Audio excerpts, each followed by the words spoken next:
G'day. Every so often I come across a laptop which I actually just test out and I find there's nothing I need to change and it's absolutely fantastic as it is. Well, welcome to the Asus ZenBook 14 OLED. This is a laptop which I find absolutely fine as it is. It is absolutely great and I really enjoy using it. Now, we're going to have a look at the temperatures and fan noise. We also look at some of the features of this computer, and as always, I will be pointing timestamps on this video so you can skip to a different section you may be interested in time. Now, first off is what is the specs of this Asus ZenBook 14 OLED.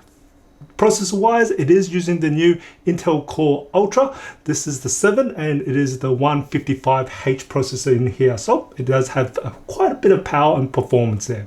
Now, as for the memory wise, it has a maximum of 16 gigs. Now they are soldered to the system board, so you really can't upgrade it later on. So that is probably maybe one of the things that I might have a quirk about, but that's kind of something I'm seeing a lot of the market moving towards anyway.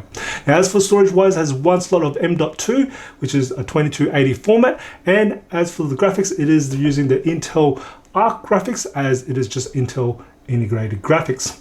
And as for the display wise, it is a 3K display. Now this is a nice OLED display, so you get that nice vibrancy and clarity coming out of it, and it has 400 nits. Now it is the aspect ratio of 16:10 and it is touch as well, so that's really nice. Now it has a glossy finish to it, so even with the 400 nits working outdoors, it should be no problems at all, as it's able to cut through that reflective display, but still very nice to work on. And especially with the OLED, you find that most of them will be glossy displays anyway.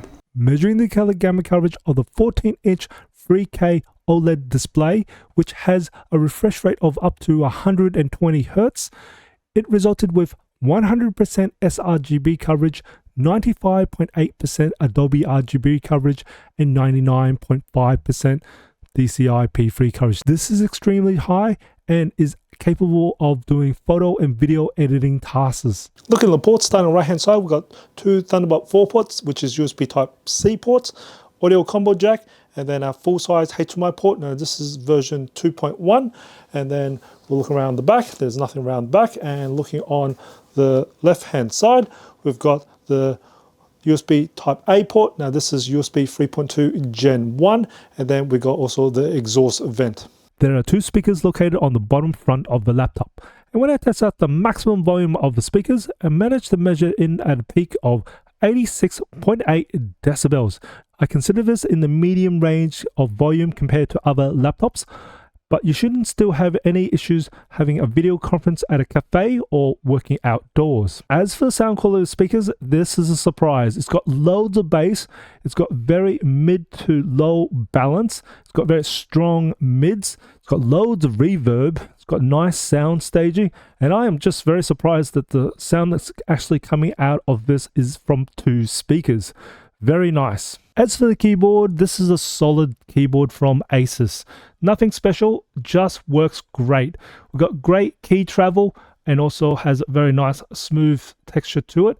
And also their medium-sized key with also the delete key on the very top right. I love that instead of having the actual power button. So it's great for typists. The keyboard is backlit and has 4 settings: off, low, medium, and high. As for the touchpad, besides being a mechanical touchpad and also having a glass silky smooth feel to it and being very reactive, it also has this traditional ZenBook touchpad which has this integrated number pad inside the touchpad. I really love this innovativeness from ZenBook. I've had this for a couple of years now. It's a matter of touching on the red top right hand corner and it activates the number pad, and this is absolutely fantastic for data entry. Love this feature. The weight of the ZenBook 14 OLED is 1.28 kilos plus the 65 watt power adapter, which is actually a quite small power adapter, becomes a combined weight of 1.62 kilos that you might be carrying around with you. As for the temperatures and fan noise, when I took my measurement, the ambient temperature room was 21 degrees Celsius. And just to give you a reference point, my hand was anywhere between 34 to 35 degrees Celsius at this room temperature. So I took my base measure when the computer was idle, and the hottest area around the keyboard measured a maximum of 32 degrees Celsius. And as for the fan noise, the computer was pretty much silent at 35 decibels, and the average internal core temperature was 45 degrees Celsius. Then I put 20% load on the computer. It's pretty much average use. So that's tasks like office productivity work, surfing the web, streaming video, and the hottest air around the keyboard measured a maximum of 34 degrees Celsius. And as for the fan noise, it still stayed silent at 35 decibels, and the average internal core temperature was 54 degrees Celsius. Then I put 50% load on the computer, and the hottest air around the keyboard measured a maximum of 40 degrees Celsius. As for the fan noise, it spun all the way up to a maximum of 39 decibels, and the average internal core temperature was 63 degrees Celsius. Then I put 100% load on the computer, and the temperatures and the fan noise stayed at 40 degrees Celsius. And as for the fan noise, still was at 39 decibels, and the average internal core temperature was 67 degrees Celsius. While I had 100% load, I put the computer in ultra performance in the Zeus software to allow the computer to run at its very best, and the hottest air around the keyboard measured a maximum of 42 degrees Celsius. And as for the fan noise, it spun all the way up to a maximum of 45 decibels, and the average internal core temperature was 74 degrees Celsius.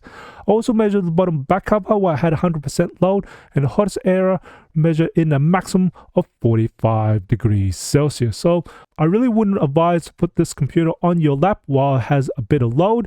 I really don't advise most computers to be put it on your lap while it has load, as usually there is heated down there. The ZenBook 14 comes with a 75 watt-hour battery, and when I test out that battery life, I managed to get 10 hours and 15 minutes for Modern Office battery life test in PC Mark 10, 2 hours 7 minutes for gaming, and 10 hours and 2 minutes for video playback on the Procom battery life test. Now for the build construction. The ZenBook 14 OLED is completely built of metal. It is really nice. It's got metal on the top, metal on the bottom, and also in the palm rest area as well. So that's all metal there, so it's nice and very consistent.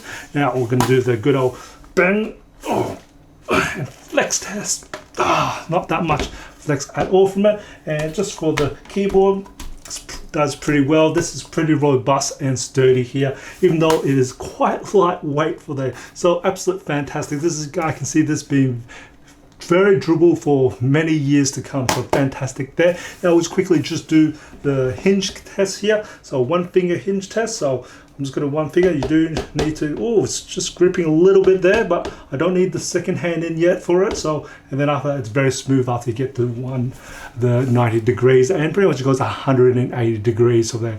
Now I'm going to quickly do my wiggle test there to see if the hinge is actually gripping there, and I can see it is clamping very well. It's not letting go there, so that's great news there. Now the hinge itself, it is pretty much one big hinge that goes all the way along down here. You can see that, so that's well made there, and the exhaust is going out from underneath the hinge and also from the side here for where the exhaust comes out of. Here's the results of the benchmarks performed on the ZenBook 14. Here's the results for Passmark, Citybench R23, Citybench 2024, PC Mark, 3D Mark, Crossmark, Crystal Disk Mark, Geekbench 6, Geekbench ML, Procon Office, Procon Photo Edit, Procon Video Edit, Puget Photoshop, Puget Lightroom, Puget Premiere Pro, Blender, Furmark, Luxmark, Eugene Engine, SpecView Pref 2020, some gaming benchmarks like Far Cry 6, Fronza 5, and F1 2023. The Asus ZenBook 14 OLED, well, it gets a double thumbs up from me because Asus had put a fantastic package together on a 14-inch form. We got a fantastic OLED display, which is high res, and it also has touch, and it just does everything well. Great vibrancy, color, reproduction, and clarity. Fantastic. Great keyboard, feels great to type with. Got a nice innovative trackpad, which as you can see has also got a number pad which you can invoke, which is fantastic for data entry when you need it, or in the calculator. Fantastic. Got good selection of ports that you don't actually need to carry dongles, so they actually cater you for your legacy ports. I love it. Fantastic. there. I really enjoy having that. And also we've got decent webcam here, great sounding speakers here, and just the overall build quality and look just fantastic. As again, this I don't need to change any part. It is so easy to recommend the Asus ZenBook 14 OLED. Now I hope you find this video useful, informative, enjoyed it. If you did, if you support my channel, smash that like button for me, share this video, does help me out. And as always, imperfections in life makes it beautiful and interesting. And I'll see you next video.